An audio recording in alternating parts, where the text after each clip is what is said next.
Bwong. Holy crap.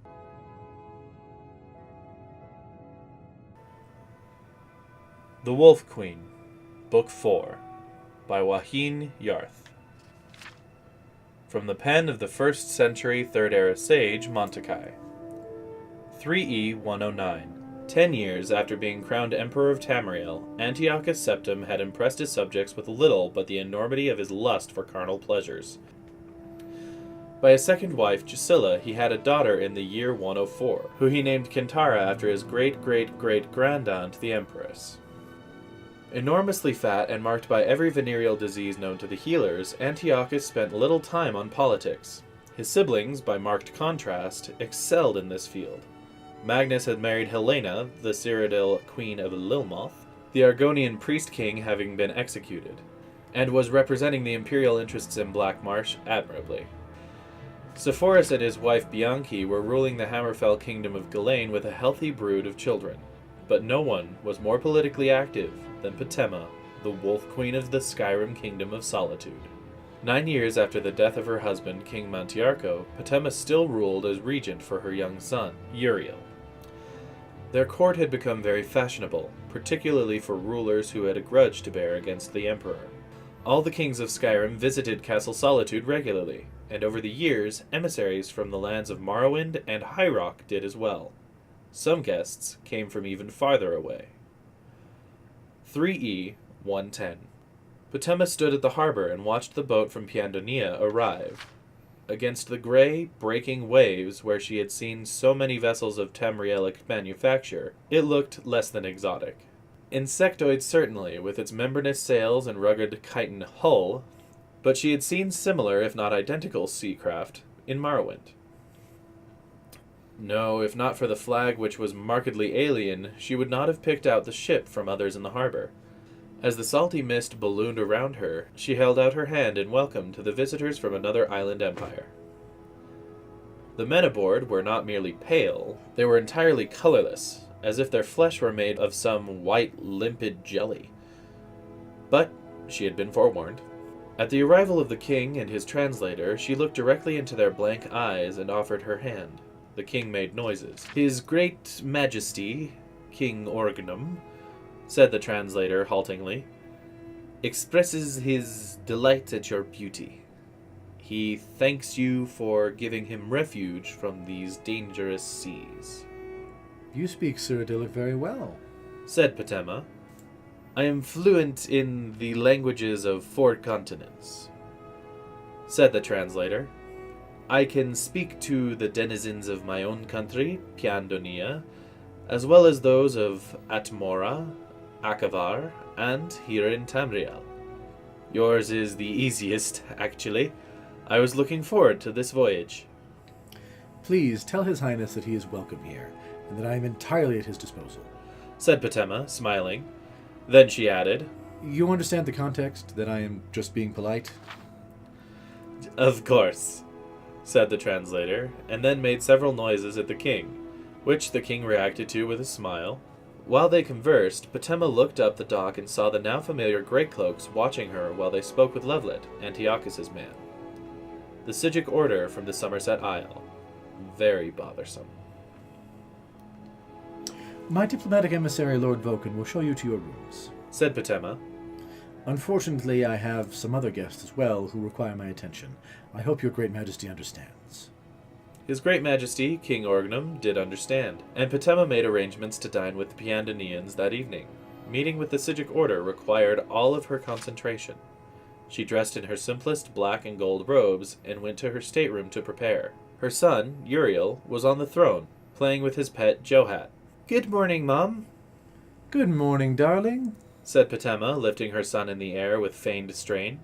"Talos, but you're heavy. I don't think I've ever carried such a heavy 10-year-old. "It's probably because I'm 11, said Uriel, perfectly aware of his mother's tricks. "And you're going to say that as an 11-year-old I should probably be with my tutor." "I was fanatical about studying at your age," said Potema. "I am king," said Uriel petulantly. "But don't be satisfied with that," said Potema. "By all rights, you should be emperor already. You understand that, don't you?" Uriel nodded his head. Patema took a moment to marvel at his likeness to the portraits of Tiber Septim. The same ruthless brow and powerful chin. When he was older and lost his baby fat, he'd be a spitting image of his great-great-great-great-great-granduncle. Behind her, she heard the door opening, and an usher bringing in several grey cloaks. She stiffened slightly, and Uriel, on cue, jumped down from the throne and left the stateroom, pausing to greet the most important of the Psijics.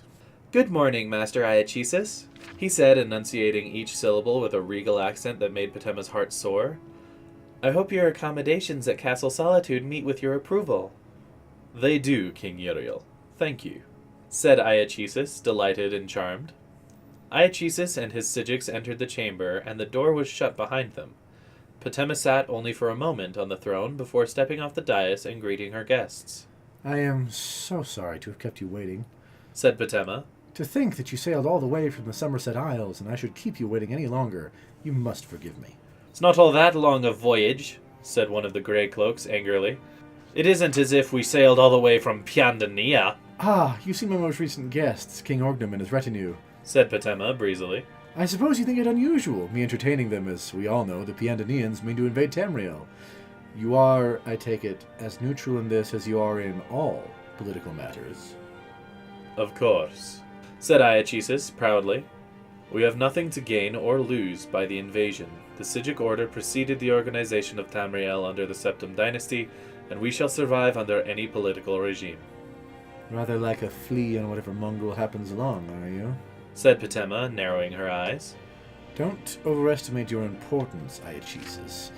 Your order's child, the Mages Guild, has twice the power you have, and they are entirely on my side. We are in the process of making an agreement with King Orgnum. When the Piandanians take over and I am in my proper place as Empress of this continent, then you shall know your proper place in the order of things." With a majestic stride, Patema left the stateroom, leaving the grey cloaks to look from one to the other. "We must speak to Lord Levelet," said one of the grey cloaks. "Yes," said Iachesis. "Perhaps we should." Levelet was quickly found at his usual place at the Moon and Nausea Tavern. As the three grey cloaks entered, led by Iachesis, the smoke and the noise seemed to die in their path. Even the smell of tobacco and flynn dissipated in their wake. He rose and then escorted them to a small room upstairs. "You've reconsidered," said Levelet with a broad smile. "Your Emperor," said Iachesis, and then corrected himself.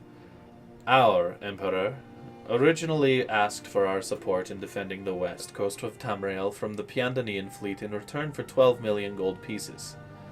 We offered our services at 50. Upon reflection of the dangers that the Piandanian invasion would have, we accept his earlier offer." "The Mages Guild has generously—" "Perhaps for as low as 10 million gold pieces," said Iachesis quickly. Over the course of dinner, Patema promised King Orgnum, through the interpreter, to lead an insurrection against her brother. She was delighted to discover that her capacity for lying worked in many different cultures. Patema shared her bed that night with King Orgnum, as it seemed the polite and diplomatic thing to do. As it turned out, he was one of the better lovers she had ever had. He gave her some herbs before beginning that made her feel as if she was floating on the surface of time, conscious only of the gestures of love after she had found herself making them. She felt herself like the cooling mist, quenching the fire of his lust over and over and over again. In the morning, when he kissed her on the cheek and said with his bald, white eyes that he was leaving her, she felt a stab of regret. The ship left harbor that morning, en route to the Somerset Isles and the imminent invasions. She waved them off to sea as she heard footsteps behind her. It was Levelet. "They will do it for 8 million, Your Highness," he said. "Thank Mara," said Patema. "I need more time for an insurrection. Pay them from my treasury, and then go to the Imperial City and get the 12 million from Antiochus. We should make a good profit from this game, and you, of course, will have your share." 3 months later, Patema heard that the fleet of the Piandanians had been utterly destroyed by a storm that had appeared suddenly off the Isle of Artaeum, the home port of the Psijic Order. King Orgnum and all of his ships had been utterly annihilated. "Sometimes making people hate you," she said, holding her son Uriel close, "is how you make a profit." Hey guys, you can click the link in the left for our last lore video. You can click the link on the right for our last Let's Play. And right here in the middle, that orb, you can hit that to subscribe. Also, ring the bell if you want to be notified when we post a new video. This is Two Men and a Mic. Thanks for watching.